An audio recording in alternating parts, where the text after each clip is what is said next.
Business Service. Ini video course yang sesuai untuk anda kalau anda nak leads yang berkualiti datang daripada TikTok masuk ke WhatsApp. Saya modulkan strategi ini sebab saya terima keluhan daripada klien-klien saya di mana mereka adalah business service yang antara isu dia adalah kos per lead dia sangat mahal, dan dia dah tak mampu dah nak tampung kos marketing yang tinggi itu.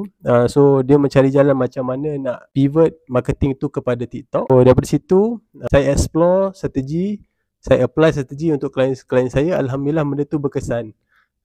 Dan saya masukkan semua rahsia dan strategi itu dalam modul ni supaya dapat bagi manfaat kepada lebih ramai, especially business owner servis dekat luar sana. Dalam video course ni ada 6 modul, daripada cara nak dapatkan audience yang berkualiti, strategi macam mana nak buat konten yang proven yang boleh tarik high quality audience, bagaimana cara nak set up iklan leads gen, apakah framework dan blueprint kalau nak dapatkan leads daripada TikTok ke WhatsApp, sampailah cara nak analisis data iklan tu, semua saya masukkan dalam modul TikTok beg biru ni. Ini adalah video course, anda tak perlu nak tunggu tarikh seminar, anda tak perlu nak pergi physical kelas mana-mana.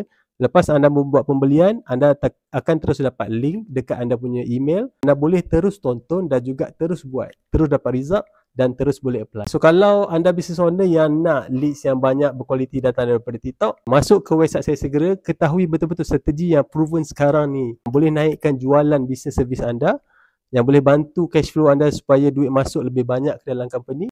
Masuk ke website saya sekarang dan dapatkan segera modul ni.